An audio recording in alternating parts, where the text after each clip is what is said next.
Welcome to the podcast. Okay, what? Okay, sorry, no more. Screwed it up. I forgot what camera to look at. This is all staying in, by the way. Yeah, exactly.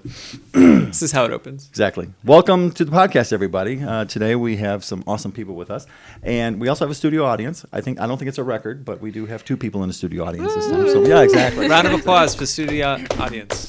So we were allowing them to chime in like they did on the last episode, so that should be very exciting. Please add to it properly and try not to swear this time, Mike. Thank you. Oh. Make sure you Call up. try to laugh at my jokes and clap at my best points, if you will. Exactly. Add to it. Add to it. There Don't you take it go. away. All right. So we are live with Emily Kelley, and we want to get to know you a little bit. Okay. Yes. You are a graduate of the program. Mm-hmm. So what should we know about you? Well, I'm a teacher by day. Hopefully not for long. Okay, we'll get into that a little bit. Don't worry. Oh, gosh. That's a lot to unpack there. What grade do you teach? I teach first grade, which Okay. I actually, I do love the age, and I love my students. There's just a lot wrong with the system that I don't want to be a part of anymore. But what else about me? I love to bake. I love to work out. Haha. I love food. Eating and discussing. What else? I love Harry Potter. My sweatshirt. Okay. Very nice. There we Yes. Recent obsession. My brother tried to get me to read the books years ago, and I said they were silly and was not. I refused to do it. And then John recommended them, and then I was like, yes. So I've enjoyed that a lot. And I love reading, too. go. Okay. Mm-hmm. Fun fact, when we first met, you cast a spell on me. For those who don't know, we are married. What Yeah. spell did she cast? Yeah. The love and marry me spell. Oh. I don't know what that one's called. It's probably something in Latin. You know what? Leave it in the chat. Okay. Wrong Let answers us only. know. Oh, gosh. I don't know what's going to come from that. Expecto Patronum, or that's the only one I think I can remember. I know I said it wrong. I think it means one person dies. It's like, we just lost the studio member. Plot twist. I must have said it correctly. So, welcome back to our studio audience of one. Exactly. All right. So through the Ignite program, we talk about strengths. So as we get to know you a little bit better, tell me some of your strengths. Yeah, so I'm very strong-willed. I'm very independent. I'm very competitive, resourceful, productive, and I would say tenacious. These are great. I know when you scored very high in the powerful category, one of the higher scores I've ever seen in that Really? category. Yes. And that's a rare. I think that's more rare. It's supposed to be rare. It's how God made it. You know, Yeah. Not everyone can be a leader, and have that strong will and all that kind of stuff. Because we would just be aggravating each other. That's how I look at it, right? Yeah. I think I always break the math down into like a successful business just by numbers. If they had 100 people working for it, there'd be like the one CEO, handful of ones right below him, and then all the like worker bee types, and that's how it has to be. Because the leaders need people that are going to do it. That's why there's in the beehive there's only one queen, right? That's kind of how I look at it, and I think that's the order of life. How keep chaos from happening. Too many chiefs in the kitchen. We've heard that before. That creates chaos. It's not good. And if there is too many, then hopefully one of them will just go, I'm tired of this. I need to leave, and then they go start their own thing. Yep, That's how that works. I can do it better. Then go do it better. yeah, Yeah, I like for that. sure. So I went to school, and everyone knows that's watched my episodes that the school system failed me. Okay, because I feel like in school you have to be good at everything, and you being a teacher, that's pretty much right. Because if you get a 3.0 because you were terrible at one class, that affects. Right, you need the 4.0, which means you need to be good at everything. I don't like that at all. So would you be humble enough to like share? I know you have that strong will and all those other awesome things about being a leader. Do you have like a weakness? And I like the way I wrote it here. Tell me one weakness, and is that something you've learned to farm out or delegate?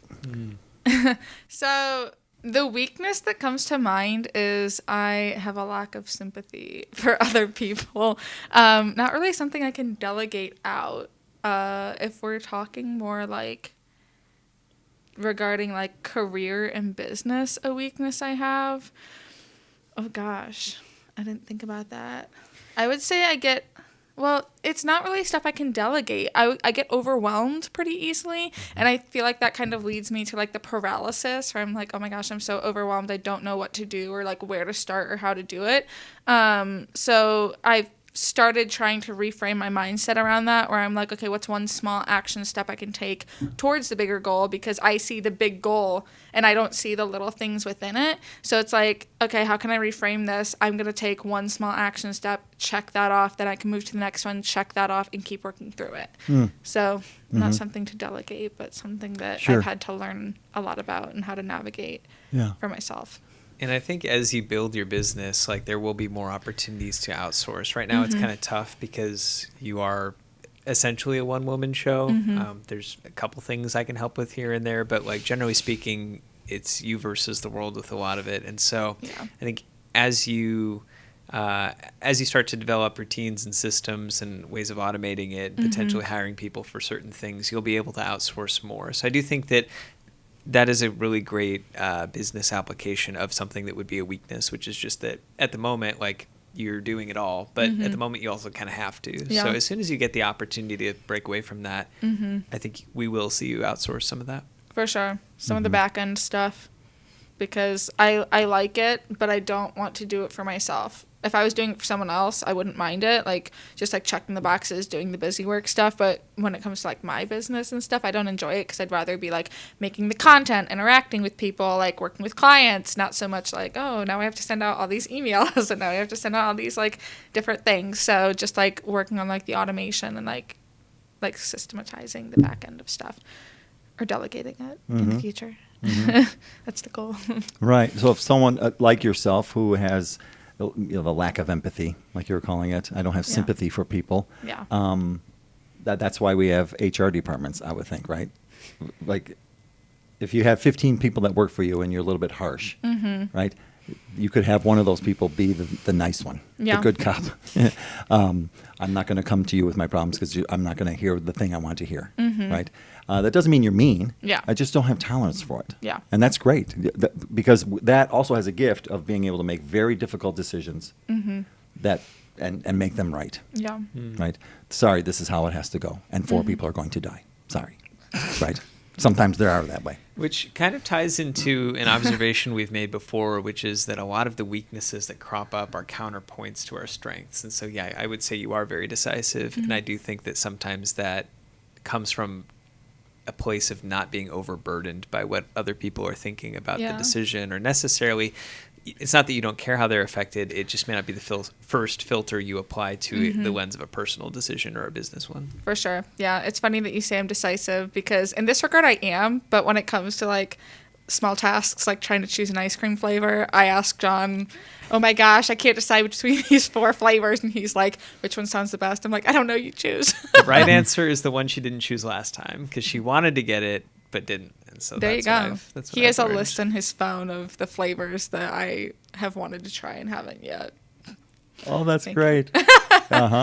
Little side story. Do you suffer at all from like decision fatigue? Have we talked about that yet?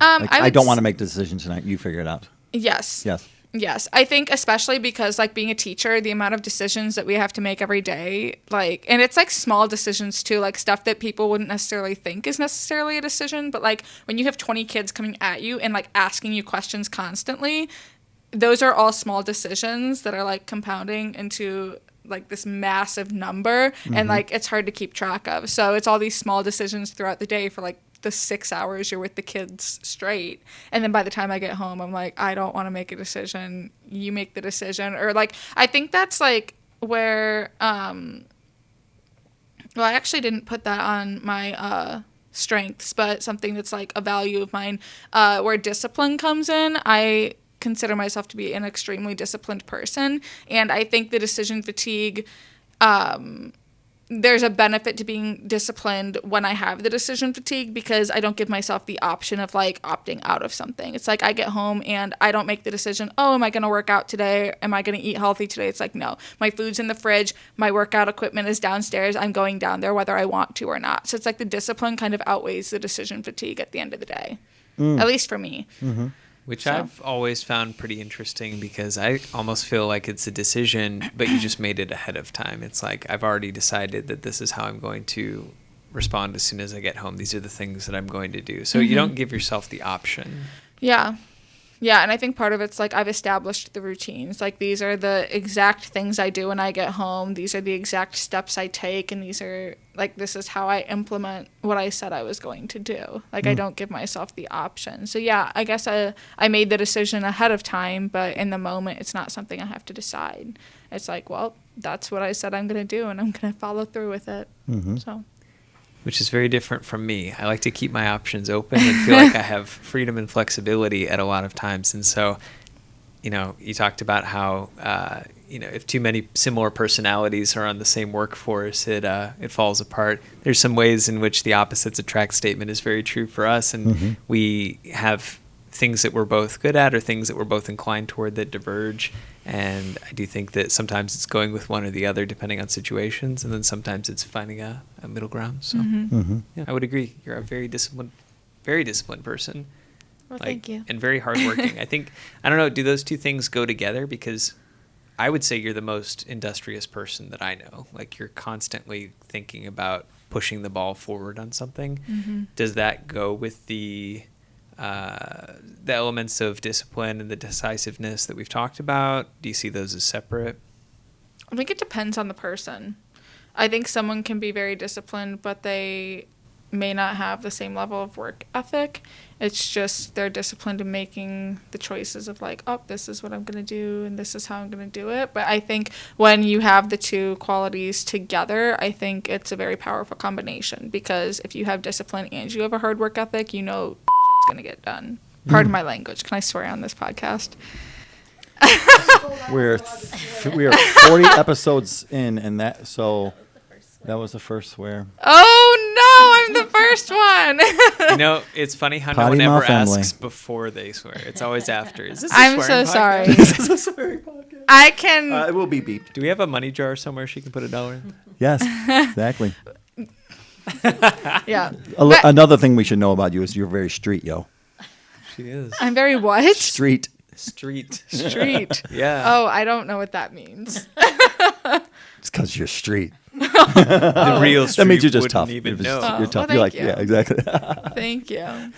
That's But, amazing. yeah, I think when you have the two qualities together, like discipline and hard work, like excuses, it's hard to come up with an excuse to not do something. Like there's times where John literally looks at me like this week, he's like, you need to stop working. You need to slow down and like give yourself a break. And I'm like, but I have a list of like 20 things that I need to be doing right now, and I have this window of time to get them done. There's no stopping. And he's like, for your health, like you need to stop. True. So yeah, he keeps me in check. So I feel like as you're talking about these different strengths, we're also getting a lot of insight into the things that you find important and prioritize. Do you want to speak to some of your values, some of the things that are important to you? Yeah, my values, discipline is definitely one of my big values, and I think that's a quality that is very important, and I feel like it's definitely lacking. What in does our discipline society. mean to you? Discipline is doing the hard things because you know it's right even if you don't want to. So like it's setting your future self up for success. So take like fitness and nutrition for example. If I'm not disciplined in my fitness journey and my nutrition journey, 20 years down, like I'm setting myself up for failure basically 20 years down the road. Whereas like if I make the disciplined decisions now and I'm making those hard choices now, even if I don't necessarily want to do them, like I'm setting my future self up for success. Like I'm getting it done even if it doesn't come naturally and it's not something I necessarily want to do in the moment. Because there are plenty of times where I'd rather just sit on the couch and watch a movie and like eat some candy. But like I know that is not the right choice for the goals that I have. That is not going to move me forward, whether it's like my fitness and nutrition journey or it's my business or my career or anything. Like I know I need to be making those moves so I'm setting myself up for success long term. And you are self-admittedly a goals-oriented person. Would you say that your discipline comes from having goals that you adhere to, or would you say that you adhere to goals because you're a disciplined person? I would say the second one. I adhere to the goals because I'm disciplined. Interesting. I wouldn't have thought that. Let me think on it. Not to make you second guess, I was just surprised. Because when I think of having goals, I think of deciding what's important to me ahead of time, and then the discipline would flow from knowing what I want and how to get it. But but maybe that's the wrong starting point, or maybe it varies from person to person. I think it varies from person to person. Oh, I just bumped that. I think it varies from person to person because for me, I think I'm naturally disciplined. So I kind of just set the goals in place as I'm going.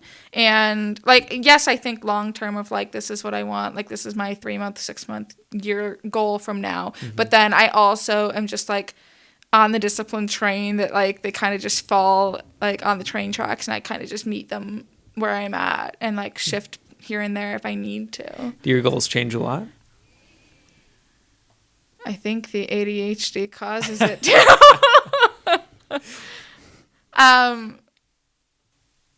For some goals, yes, but I feel like I've had the same like life goals for the past 2 years, I would say. Since I decided that I wanted to make a career change. But like before I decided that, I was like, oh, like this is my goal. This is what I'm going to do. But once I was like, I'm not fulfilled and I'm not happy in this. What am I going to do instead? How am I going to pivot from this? Then my goals had to change with that. Which kind of speaks a little bit to some of the stuff we were talking about in one of our recent episodes with Mike, was talking about the, certain either life events or periods of time, you reevaluate what's the next goal, what's the next thing you're chasing, right? Mm-hmm. Mm-hmm. Especially when something like traumatic happens or like a big life lesson, that shifts a lot of things. Yeah. There's so much growth. I was watching a little podcast or something like that, or some little video meme that talked about that, like or did Pastor Gary say something? I don't remember. It was very recent, but trauma produces that beautiful growth that you wouldn't otherwise get. Yeah, absolutely. Right? So and a big life change. We're talking like big life change stuff. And when you have two of them back to back, that's even worse. Yeah, that's even more growth. Expect more growth out of that. And I think that it's tough. Absolutely. I think it's good to see this whole thing as like a process, right? It's like, let's say you accomplished one of your goals. You need another goal, right? Right. So there's always going to be a reason why you're kind of reevaluating where you're at, the people you're with, the circumstances of, let's say you achieve a financial goal, you could set a new one, or maybe there's something else that you find more pressing once that pressure's been lifted, right? There's different things that might cause you to reassess. Right. I had a really big monetary goal, and when I hit it, it was just, I'd never really thought like, what am I going to do once I hit it? Mm-hmm. But once I hit it, I'm like, now I want to double it. Mm-hmm. Like, and which is sad on the monetary side because then what? Mm-hmm. Then double it again, or go up 50% more. I mean, I don't know. Some goals are just for like myself. I'm like, what's the end of that? Mm-hmm. Like, because it's such a big one to hit the first one, if that makes sense. Mm-hmm. But I know goals are set up mentally. And I think that's how God makes it. That it is ever expanding. Mm-hmm. Like, I accomplished. Jordan Peterson says that too. The ever-expanding horizon of goal setting. Yeah. Great, you got it. If you bench 250, or you can now do 50 push-ups, or whatever it might be with fitness goals. Great, you've hit the peak. You can stop now. Yeah. Right. Or do you keep pushing harder so that maybe 50 are just easier? Mm-hmm. You don't get as winded. I don't know. I don't know what other things you take in consideration with certain goals, but that's for everything, I think. Mm-hmm. Right. Hey, I was nice to my wife this week. You mean I have to be nice to her again next week? These goals are what? Like, yeah. Come on. Some they become a natural thing. Eating healthy for one meal is different than eating healthy for the rest of your life. Yeah. Right.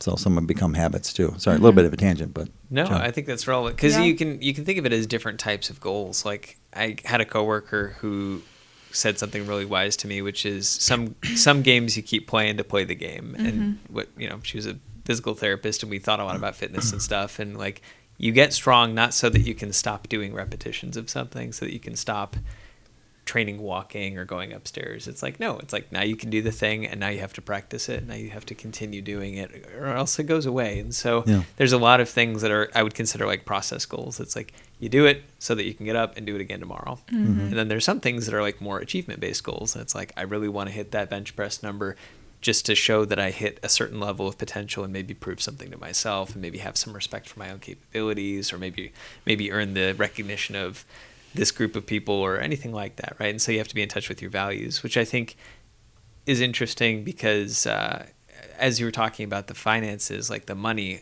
that's one of the things that I really like about how you structure the Ignite program is you wouldn't let money be a good enough value. Oh, right. Because if it's like, what do you want? It's like, family. Okay, well, family's great. Why do you like family? Like you love the connections of it. You love the conversation, the intimacy, like the collaboration, the partnership. Like what specifically about family? And the same is true as money, because it's like money's like it's like a means to an end. It's not necessarily an end of itself. But sometimes we structure our goals that way. So even with our goals, you kind of have to step back and think like, okay, now that I've hit it, or maybe on the way to it, like, why did I want to hit it? What was I going after this whole time? So I like how you structured that within the program, because, and I'd like to hear your thoughts about this too. Like, do you feel like the goals that you set within the program are pretty well tested? Do you feel like you're refining them over time and narrowing in on things, especially with the business that you're launching? What are your thoughts on some of that? I don't understand your question. There are so many layers. That's okay. Do you ever need to refine your goals? And I kind of asked about that when I said, do they change? And I should have been more specific. Do you ever have to hone them in from something that was more broad to more specific? Oh, for sure. And I've noticed that a lot with like my goals for my business and everything, where I was originally I was like, I'm going to start my own business. And since making that like blanket statement, I've had to refine the goals a lot of like, okay, I have to do all of these things first, and then I can move to these things, and then I can move to the next step. Like there's just a lot of like little goals within that I didn't necessarily anticipate when I had set this goal for myself. And we were talking about that last week, because it was kind of like oh crap, what did I just get myself into? But I'm already so deep into it that I can't back out now. So it's like, how can I keep refining the goals that I have, and like almost setting like micro goals for myself within it when it does feel overwhelming and like there's too much to take on. It's like, okay, what are some smaller goals that I can set within this large goal of launching my own business, and how can I achieve those that are working towards that overall goal? Do you have like a quick example of any of those? Well, so the recent ones, one was getting my contract, like my client contract set up, and I have that. So what's the purpose of a contract within your business? What does that do for you? To protect myself and my clients. Okay. So pretty important to have one. Yes, it's very important. But like protecting myself, protecting the client, protecting like their financial investment, my time investment, the money that I receive, like just like making sure that like we're all like we all have the same understanding of what this relationship is going to entail and what they will receive out of it, what I will be giving, and just making sure that we're all on the same page, so we don't get down the road and they're like, well, shouldn't I be getting this? And I'm like, well, let's look at the contract, like it wasn't in there. So like it's like kind of like the reference point that we can keep going back to if there were to be an issue. So it is extremely important. And you checked it off the list. I did. I have that set up, but then I have a bunch of other goals, and like they're like goals, but they're also like check boxes. I see them as small goals because it's a more optimistic way to look at it rather than something I just have to check off my to-do list. But like getting my EIN number, getting my LLC, I screwed that up. So now I have to like go back and figure that out again. Like getting my business bank account set up, like all these little things that happen before I can actually even take a client on, and like making sure I'm like getting all of those things set up. So setting those small goals for myself, like I'm going to do these 6 things this week, and then next week I'm going to do these 6 things. So, yeah. And every time you're moving a little bit closer. It's a long process. It really is. Right? And I did not notice that. And for those who don't know, Emily's business is personal training. And so I wanted to ask you a little bit more about that, because you just described some process in which like that discipline obviously comes in handy again, because you talked about some of the goals that you check off, some of the little goals that you check off along the way, but then you talked about resistance and hitting resistance as well. And that's where that discipline is really handy, is like, no, I've already said that I'm going to do this thing. I don't care if something gets in my way, I'm going to knock it out. So I think that's very useful. It's also driven from some of your other values. Tell us a couple more of your personal values, but then also tell us more about the values associated with your personal training business. Yeah, so some of my other personal values would be abundance. That's a big one to me. Abundance of time, of family, of love, of money, like whatever it is. I just think abundance is really important. And it's in all areas of life. It's not just financial abundance. It's abundance, like I said, with family and love and time as well. And then loyalty is a big one to me too. So being surrounded by people who are loyal to me being loyal to other people, that's just really important to me, and just emphasizing the loyalty with the people around me. And then also another one to throw in there, I like opportunity. That's a very big value to me as well. So being able to optimize opportunity and making sure that there are different streams of opportunity to pursue, whether it's like with careers, with hobbies, with like making money, with like spending time with people, whatever it is. I just think opportunity is really, really important. And then so to shift to business values, so like John said, my business is online personal training, and it's a format where everything is virtual. It's not like I'm not training people in the gym, but it gives my clients a lot of freedom and flexibility with the program as well. So that's a very big benefit to doing it online. And so some of my business values include abundance as well, but then also collaboration. I think collaboration is really important because I don't want it to be I'm telling my clients exactly what to do and how to do it. I want us to collaborate on it and figure out, okay, how can we best implement this into your life and help you see success with the habits and the skills that we're building, and how can we collaborate to make sure that you are going to be able to apply this for life and not just for the 3 months that we're working together. Like, how can we work together to figure that out and optimize your experience within the program, and then also help you continue it beyond the program and the time that we're together, because I don't want people to come to me, work with me for 3 months, and then have to go hire four other fitness coaches because I wasn't able to give them what they needed. It's like, no, how can we make sure you have the tools and the keys and the strategies to succeed long term? And then also success. So setting my clients up for success and making sure that they are able to find success within the program, but then also beyond the program. So similar to what I was saying with collaboration. And then discipline too. I think discipline is a skill. I genuinely think discipline is a skill that can be learned. And so I want to help my clients like find ways to kind of cultivate that skill and apply it to their own lives. I'm not expecting everyone to be like up here and like meet me up here with their level of discipline, but how can we like build that and foster that in their lives so they, like my clients, can be disciplined when weeks are busy or they fall off track. Okay, how can we like jump back on track rather than just continue to shoot ourselves in the foot and be like, well, I messed up, I'm done, like I'm not doing this anymore.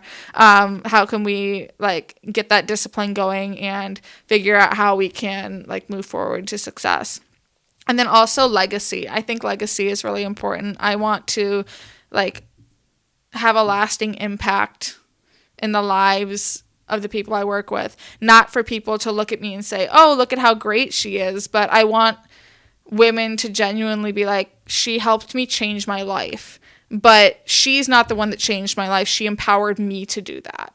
So I want to leave that legacy and like help women realize that the fitness industry is so oversaturated with information regarding fitness and like working out, but also with nutrition, and it's so overcomplicated, and we just need to get back to like the simple basics and what actually works, because I think the fitness industry is just set up so people fail, so they have to keep coming back, and I want to empower women to like see through that and figure out, okay, what is the truth, what works for me and my body, because what works for one person is not going to work for the next person all the time. Maybe you'll find like some crossover, but it's very independent. So it's like, how can we find a system and a strategy that works specifically for you? And how can we make sure that that is going to like leave a lasting impact in your life? How can you carry that on for the next 60 years? I don't want it to be, we work together for 3 months and it's like, well, you'll have to keep coming back until you die. Like, no, I want to set women up for success where they know the skills, they know the strategies, and they can implement it on their own for life. So Wow, she got fired up, huh? Yeah. Yeah, there's a little bit of passion coming in on it. I like that a lot. My dad always says when people start talking with their hands, that's how you can tell that they're getting passionate about what they're talking about. Okay, I like that. Before we got on live on air, Yeah. Emily was mentioning, I'm a little nervous. I don't know what it is. I'm like, no, we can't. Right, here we go. Like when just to switch a switch. Once you feel comfortable, you get on a roll. It's hard to turn it off. I mean, and here, yeah, I like it. So yeah, keep giving us that passion because people are going to want to work with you because of that. You know, so I like it. So I'm loving this so far. It's good stuff. Yeah. Tell us a little bit, because you've done the Ignite program twice. So tell us a little bit, and a lot of these questions are the types of questions we explored in that time. Tell us a little bit about why you originally started the program and why you felt like it was important to go through it a second time. Steve reached out to you and asked if you wanted to do it, and you were like, hey, you should do this with me. And like I had heard some stuff about it, but I didn't really know quite what it was. But after the first session, like I was hooked. I mean, just like, What about the first session like brought you in?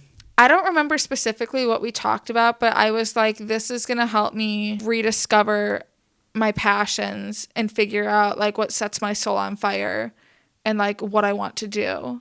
And it wasn't like Steve sat us down and was like, here's a list of 30 career options. What would you like to switch to? Which one sets your like, soul on fire? It wasn't anything like that, but it was just like working through like the values modules and like figuring out like my strengths and my weaknesses and like how I can optimize those things in like a different career because I don't think my strengths in like being like the leadership type is best like represented as a teacher.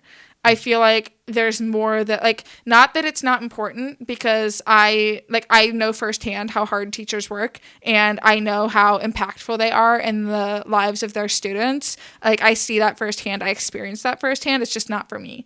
I feel like I'm better served not in the class, or I will be a better service not in the classroom because I feel like I have the skills to help support people and help serve people that are adults. Well, you found like, something that's a better fit for yes. your personality, your interests, the things you're good at. Yes. Has anybody asked you about any of those things? Like, are those the types of questions that like you thought were guiding you towards teaching originally, or is this all like pretty new based on like conversations that we've had in Ignite? It's all very new based on conversations we had in Ignite. Like I love children and I think that's that is the big reason why I went into teaching because I was a camp counselor and that was all I knew. Like I really didn't know of a lot of other options. So I was like, oh, this is the familiar thing. I worked at the camp that was down the street from where I lived. And so I didn't know any different. So I was like, well, this is what I'm going to do with my life. But it was the only thing I actually knew. And so like getting into Ignite and like learning about the different values and the different like skills and strengths that people have and like talking to other people with other life experience in like a more intimate way, like beyond what you do, like when you have just like generic conversations with people in life. Like there were so many different like lived experiences with like within the room and the group in that first Ignite session and the second one, and just like learning from other people and like what they were doing and what they were passionate about and what they enjoyed. It's like, okay, like there is another option for me that is not teaching. I don't know what yet. At that point, I was like, I don't know what it's going to be. And I still don't know. Like, I want to do my business, but like, I may do something else too. Like, I may have another job as well. Like, I don't know. Just like trying to figure that out and navigate that. But yeah, like, I think Ignite really opened my eyes to really thinking through other options and understanding like more of what else was out there because I hadn't really ever been asked that before, and I hadn't really allowed myself to think beyond what I knew because it was intimidating. It's like, well, why would I want to go outside of something I knew and something I'm comfortable with? I'm just going to stay in my little bubble. But now I'm like, that's no way to live. I don't want to get to the end of my life and be like, I stayed where I was because it was the comfortable option. Like that, I don't think that's any way to live. Like I want to continue to push myself and grow and expand because when you step outside of your comfort zone, that's where growth happens. And that's where like you can see really big and powerful things start to happen and change starts to happen. And yeah, it's scary and it's intimidating, but at least I can say I've tried. Like, even if I fail, I learned something in the process. Yes.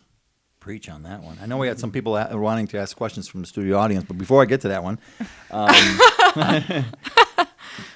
can you sum it up in one answer though? Like when you think back to week 1 versus the final week, what changed the most for you? I realized I was worth going all in on. And that, my friends, is how you end a podcast. Okay, we had a studio question. Okay, well, my question was originally worded of, if you could go back to week 1 Emily, what would you tell her? But actually, as you're sharing, what if it was the other way? If you could go back, what would week 1 Emily think about meeting this Emily? I think week 1 Emily would have her jaw on the floor like, you crazy lady, what are you doing?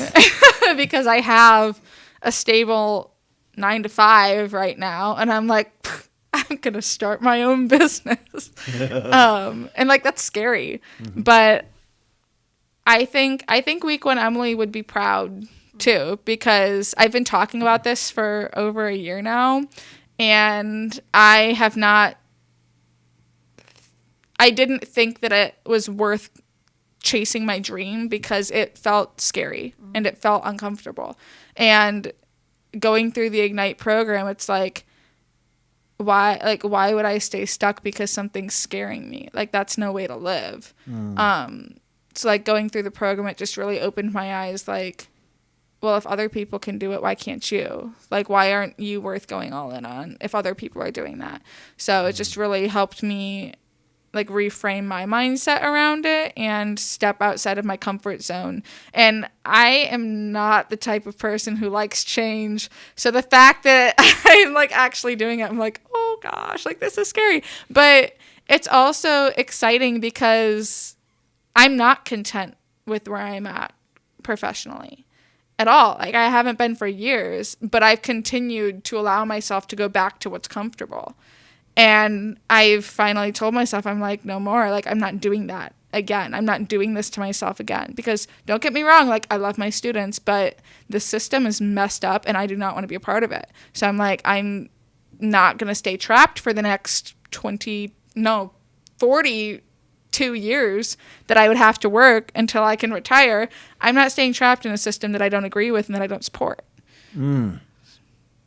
42 years is a long time. 67 is when I can retire and collect my benefits. Oh my gosh. So, yes. Yeah. I'm not doing that. Yeah. And when you think about how much time there is, like you only get so many years to make these kinds of choices and to do the things that are important to you. Yeah. You only get one life. And I do think that it is good to point out that this is something that had been on your mind for a while. Like you wanted to do something related to fitness and you weren't entirely sure what, but that had been building for some time. Yeah. And so it's not like you took the program and then spontaneously, made a spur of the moment decision to, do a thing, right? Like you were empowered to do the thing that was already important to you. Yeah. Yeah, I mean, I've been interested in fitness. Like, I took my first strength and conditioning class in high school, and I absolutely fell in love with it. And then in college, I was like, teaching, yay! And, like, I started my major in education, and I think every semester, I was like, I really want to switch my major. And I was so scared of what that would look like and whether it was possible, so I didn't allow myself to do that. And then I remember I started student teaching, and I called my dad. It was like the second week of student teaching. No one else was on campus yet because we had to go 3 weeks early. I called my dad sobbing, and I was like, Pops, I don't think I can do this. Like, I want to switch my major. And he's like, this is your 7th semester of college. Like, you're not switching. And I was like, please. Like, I had it mapped out where I was going to switch to exercise science, and I would have been able to do all 4 years worth of work in 2 years because I already had the gen eds and I was going to do like 20 credit hours a semester. And he's like, I love you. I'm sorry you're not switching your major. You need to graduate with a degree and then we can chat. But like, no. I was like, okay. So I just like kept going. And then once I graduated, that's all I knew. That was the comfortable path. So I just kept going down that road. But then a year and a half ago, or 2 years ago now, almost, I was like, you know what, John, I think I'm going to get my personal training certification. He was like, go for it. Like, why wouldn't you? And I was like, this is scary. What do you mean? Like, I wasn't asking for permission, but I was expecting him to, because we were like newly married, and I was expecting him to be like, oh, like, I don't know, like, that's kind of a big chunk of money. Like, I don't know how I feel about that. He was like, go for it. Like, what are you waiting for? Why wouldn't you? And I was just like, oh gosh. And then I got the second certification, and then this year, like last year, I was like, I think I may want to start my business. And he's like, you think? Like, maybe we should chat about this if you're just thinking. And then this year, I'm like, no, like, I actually want to do this. But then it was also the same thing where I was like, maybe he'll tell me no, and then I can just stay, like, comfortable, and I don't have to, like, jump outside of my comfort zone. And he's like, go for it. Like, what are you waiting for? And I was like, oh, crap. Like, now I have to do this. Like, not that I was asking for permission, but I was expecting a little bit of resistance to be like, okay, now I can stay comfortable because he said this isn't the time. And he was like, go for it. And I'm like, discomfort. But at the same time, I needed that push, or else I probably would have just stayed comfortable where I'm at. And that's where I think it ties into who's in your sphere of influence. Like, I tried my best to take a position of empowering you while also, like, sometimes trying to be realistic about, like, the potential risk of certain things, and certainly also, like, encouraging you to do it, but also encouraging you to go all in on it and feel very certain about it beforehand, so that there wouldn't be like a moment of indecision or crisis halfway through. Even though there has been. And it's not like it's a realistic thing to expect that won't happen, because when you do something big, it is scary. And so you should, if you're smart, you should be second guessing your decision along the way to make sure you haven't made a mistake. But you also need somebody in your corner, your sphere of influence, who speaks life into you, the things that you want to do, right? Like you need that, I think, in at least one person, or ideally all the people who are that close. So. Yeah, the sphere is very important, especially for some people in the studio audience, including myself. I built this. I pulled this program together because I needed it, and that's very difficult to do most of this stuff alone. Yeah. And sometimes we just need someone chirping in our ear a little bit to give us that enough to go past that little thing. You know, when you open up to go for your master's, and you know, you see all the modules you have to go through, and you're like, I'm like immediately overwhelmed. I'm like, okay, wait. For the next 20 minutes, let's just tackle the thing that says one, the first thing, kind of get that started. So I know you mentioned earlier in the podcast that the community in here is one of the, again, that's one of the most powerful aspects, in my opinion, of it. I think because you mentioned it, I would agree, you probably would agree. And then back along the lines of what you're thinking, the sphere of influence, all of that work. So when we would get together, 6, 7, or 8 of us, however it might be, there's that feedback, that encouragement. You know, I remember when we all sat around here, and I know you were we put you on the hot seat that one time, and you were like you said, I'm getting overwhelmed and that kind of thing. And I don't remember what the words were. I just know I said around the room, I said, who in here believes Emily could do this? And we all raised our hands. Every hand went up. Like, no, none of us are questioning it. So you should stop questioning it, you know, basically. And okay. And then it's like, okay, then what? I mean, there's 100 things to do. Well, that's why you need some other people that don't feel the overwhelm. Yeah. They're just like, how about the 20th thing on your list? That seems like something you could do tomorrow morning. Yeah. Right? And you just start tackling it. And that's why I think the sphere is important. And then again, the community. So any other thoughts on that? I was just going to say, if I could jump in, I was going to say, how detrimental would it be if the people in your life only shut it down? Because you were already looking for a no. You were already looking for a way out. It's like, I don't want to have to pull the trigger on this. Will somebody be the person to tell me no, so that I don't have to then take the next step? Yeah. And what if the people that you went to were only people that would say that to you? Like, and how many people are in a situation like that right now, where they want to do it, but the people around them are like dragging them down? It's like, no, you shouldn't do that. That's too risky. Or like you could lose something. You could waste your time. You could waste your money. You could, not get this other thing. That doesn't mean that when people who you love and trust tell you no, that you shouldn't also weight that, because sometimes they're right. Sometimes certain risks are a little beyond your means. So it speaks to good selection. Select the voices around you and select your question for the right voice, because there are some things you'd go to me on that I would be able to give you a good answer. And then there are some things that are outside of my ability to comment on in a way that's most maybe productive or insightful for you. And you have other voices in your life. You have your dad, you have certain friends, like just other people that can provide perspectives that aren't mine. So pick the right people, pick the right questions for the right people. Absolutely. And you've I'm sorry, I've something I want to say. Huh? I have something I want to say. I think you're going to, one of your strongest things that's going to be about your business is how, because you have that tenacity. I forget what one of your strengths was. Was it tenacity? Yeah. And people are going to need that from you. Yeah. Right. I started another business, but I'm thinking about moving. Something I've been thinking about for like a long time. Restoring cars. It's a skill set that I have, and I haven't done it in a very long time. And so I'm going to get into like a business, very quick business. It's like one of the more simple businesses, I'll be honest, to start. It's buying a car for $1,000, selling it for $2,000, right? Yeah. But you got to make them a little bit nicer, right? And so I've been hemming and hawing because it does take an investment, because we're not buying $1,000 cars, okay? And so I contacted my brother, because he's got this skill set with that with me as well. We used to do it when we were younger. And I called him. I said, bro, I need you to be brave with me. Right? I think I want to go for it, right? But I want some skin in the game from you too. So would you mind? I think I found a car that would be a good one to start with to get us going again. Can you be brave with me and just help me make the decision and go half? So because now I'm not swallowing such a big. It's a much smaller number. Yeah. And he's like, you find the car, I'm in. So I found the car, and he's in California, and I went and I bought it. We just had to have a delivery because I needed a truck to pick it up. But here we go. Right, but so to be brave. What would I be doing if it wasn't for him, or for Leah, who's like encouraging me in so many different ways too?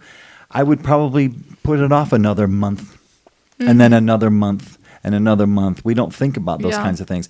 That is the killer of businesses. Is I'll just do it tomorrow. Yep. And that is so easy to say, because we get the dopamine hit that I'm gonna do it. I'm gonna do it tomorrow. Right. And then tomorrow comes, you're like, but I had to do these other 8 things, but I'm going to do it. I'm going to do it tomorrow. And you keep putting that off. But someone like John is brave for you and says, okay, yes, you're going to do this. You're like, oh, no. I wanted you to say no. Oh, gosh. It's a bad idea. You're right. It is a bad idea. Yeah. And the average person has too many fires to put out. Like, I have too many things that come up during my day that I'm reacting to that are causing me to feel some experience of decision fatigue. And by the end of my day, I don't want to have to decide more things. I don't want to have to go and put myself out there to tackle another project. But if you have somebody else who has an expectation and says, hey, you said you're going to do this project. How's it going? There's a form of accountability there. And then there's a form of support. It's like, oh, well, you didn't do it. Why not? What did you need to get that done? Can I help you in some way? Right. And then people working together. Yeah, the fact that you don't feel like you're in it alone. It's many times that Leah's helping out with that. Just what can I help you with? And if all of a sudden it removes like so much overwhelm for me. I'm like, okay, I'm not in it alone. Let me just focus on the next thing, right? And how many times have you come over here to do jam sessions for going for your masters? Like, I don't want to do this. So, like, just open it. You're here. Just get started. Yeah. And that one night, you cranked out a whole week's worth of stuff. Because she just freaking went for it. Let's go. Because I'm sitting here with you. There's no fear of missing out. I'm not out doing something. Yep. I'm right here with you. I got my own things to do. Get started. And she cranks on it. So there's partnerships. It's the sphere, man. That's what I tell my patients, man. When they show up to their physical therapy session, and I say, "All right, let's go do some walking," and they go, "Oh." And I say, well, you drove all this way. You came all this way. We could sit and talk, but you came here for something. And then they're like, oh, fine. And they get up and they walk around. They feel better. So Right. Yeah. Having spoken about several of these things, what would you say would make you feel at the end of the day that you've had a successful day? I would say success, like regarding my business, like at the end of the day, it would be I have done what I said I was going to do to the best of my ability. I was able to help clients and help them find success in their lives. So implementing the things that we've talked about, the habits, the workouts, the nutrition, and feeling fulfilled in what I am doing. I would say that's a big indicator of success. Because if I get to the end of the day and I feel fulfilled, I feel like I've made a difference, I've had an impact on someone else's life, I've done the things that I said I was going to do, I made those promises to myself and I kept them, I would say that that's success to me. Okay. So you've inspired me here. Your clients, especially people, I'm hoping that this podcast kind of, people start liking you, knowing you, liking you, and trusting you in this. And I think people that ultimately seek a personal trainer, and JK, maybe you can elaborate this with me, or seeking more nutritional help, would you say they're maybe, can I just say the word broken? Like they're, not that they're desperate, but they're like, I need help. Because they've lived their life up to a certain point. They can't fix it on their own. Yeah. Whether they've injured themselves, they're out of shape for the last 15 years, something like that. They're like, I'm tired of being weak all the time. Like now they're reaching out to you. Your personality type is going to help so many people, I think, right? And I think we need that. Like people are, they're broken. They're coming to seek you. That's like this program too. They're lost. They're in the fog, right? So you guys want to share anything on that? Like, would you agree with that? Not that my business model is the same as yours, but working with a client who does feel like they're in a place where they want to make a change and maybe they don't know how, you start with the next right step. Yeah. You don't run before you can walk. You find the next right step. You think of everything along a continuum of easy to medium to hard. How can we start with where you're at and then take the next step forward? And so there's a lot of personalization to it. It's like you're coming to me with your needs, and I know that's important to you. You really want to meet each person where they're at, interview them, get to know what's important to them. That way, the success is their success. It's not just what you have in mind for them. It's what they're looking for, right? But everyone has their own process. I have my process too. What are some of the things that you would ask a client to figure out what's important to them and how you can come alongside? And what are like the things that you're bringing? What weapons are you bringing to the fight for them? I would probably ask them what some of their values are to kind of get an idea of what's important to them and what plays a role in their lives, just so I can get to know them better too and like figure out like what's a priority to them versus what's not. What was the second part to your question? How are you going to get them to their goals? And that may be too broad of a question. Yeah. But I do think you have a lot of strengths. I feel like you're the kind of person that's going to step into the ring and say like, okay, you want that? Let's get that together. Yeah. And like come alongside, but also like kind of push them a little bit too. For sure, because it's like I can give my client all the tools and all the strategies and stuff, but I can't get them the results. Like if they're not going to do anything with it, like I can't take you to the gym and make you work out. Like I can't do the motions for you and be like, good job, now you're going to lose the weight. Like they have to be willing to put in the effort and the hard work as well. But with that being said, like I am going to step alongside them and meet them where they're at and encourage them. And something else that my program offers is learning habits and implementing habits for long-term success too. So okay, like what habits can we implement into your life that we can habit stack where we're doing a couple, like 2 or 3 things at once to optimize our time? Because my ideal client, the type of women I work with is women who are very career driven, like they are like the boss lady, they've got their 9 to 5 down, they've got the drive, they've got the discipline there, but they just don't have the energy when they get home to commit to their health journey in the same way, because either they're burnt out, they're exhausted, they don't know where to start, like the information overwhelm, the decision fatigue, they don't know what to do. So I come alongside them and we find the habits that we can implement and how we can like maximize our time, maximize our routine to help them get success. So I'm like walking alongside them and finding things that we can implement into their lives to help them succeed. It's not, here's your like 12-week program, text me if you need me, I'll be over here. Like, I'm walking alongside them to help support them and encourage them through the process so they don't feel alone. Because even like with gym trainers, a lot of the time, if you're training with someone like in person at a gym, it's like an hour, maybe 30 minutes to an hour. You don't have any access to them outside of the gym. They're not going to be providing like nutrition support. They're not going to be providing like habits and lifestyle support and like optimizing that. And half the time they're just there to babysit you. Like, they're not really paying attention. I've been in the gym and I have watched trainers, and while the person is doing the reps, they are standing behind them on their phone. And I'm like, your client deserves so much better than that. And like, yes, I'm not going to be there in person with my clients, but like, I'm going to be providing, I'm going to be providing like the support and the encouragement, even if I'm from afar, and I'm going to be walking alongside them and supporting them. It's not going to be, like I said, here's the plan, text me if you need me, I'm just going to be on my phone over here. It's how can I walk alongside you and support you and guide you through this? Because a lot of times if a client is coming to you, it's because they've tried like everything else in their mind. Like, they're like, I've tried everything. I don't know what to do. I don't know where to go, how to begin at this point. I'm lost. Help.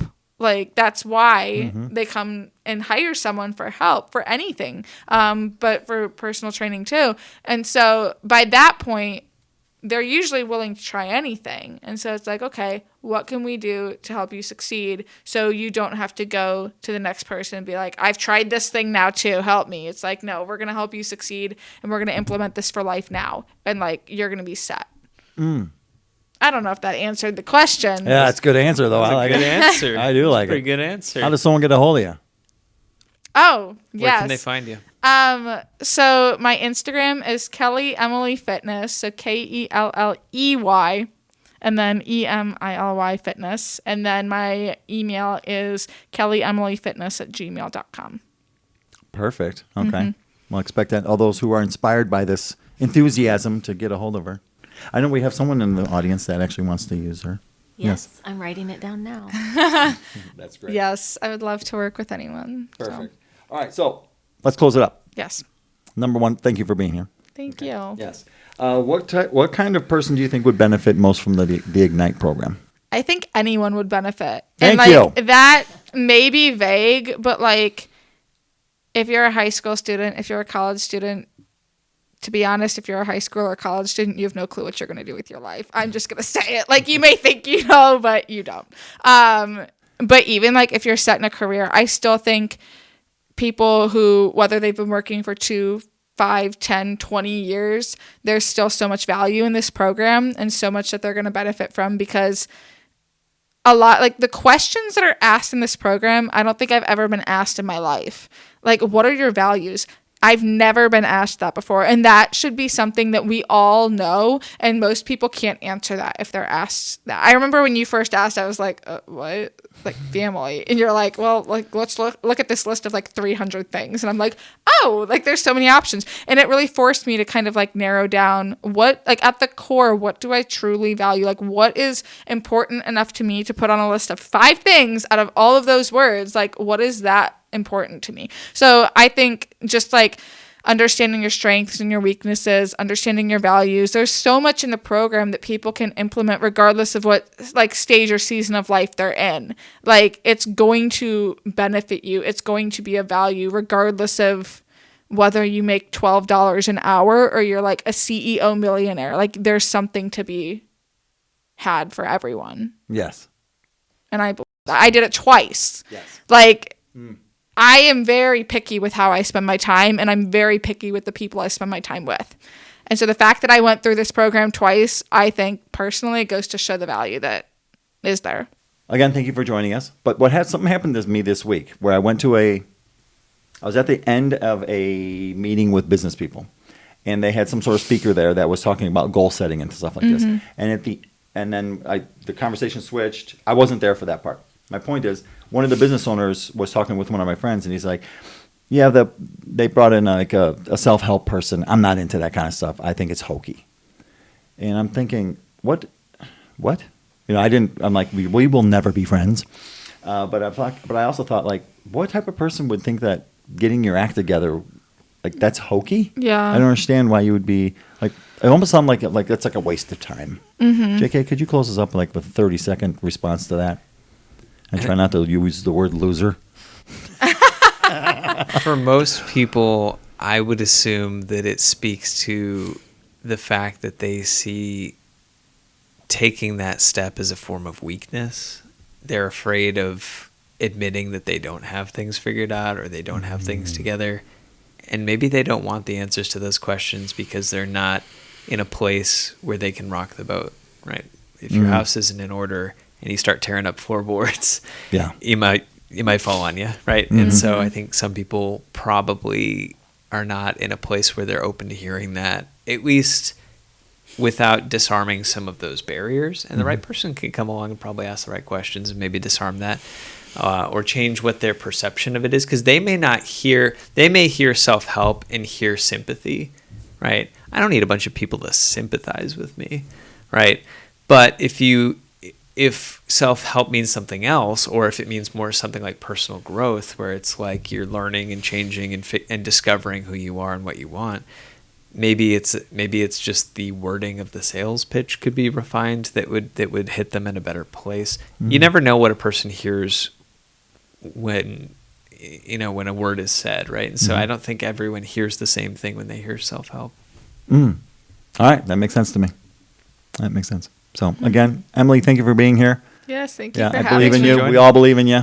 Thank you. Yeah, you're going this places. This is so girl. fun. Yeah, good deal. All right. Yeah. Cool. And thanks for watching, and leave comments. We appreciate likes, of course. And yes. Thanks to the studio audience. Engagement of any kind. And follow me on Instagram. Yes. Ooh, wow, way to do that. Yeah, I never say those things. Yeah. Click the like button and subscribe now. Okay. And we always close it out with clapping. So thank you.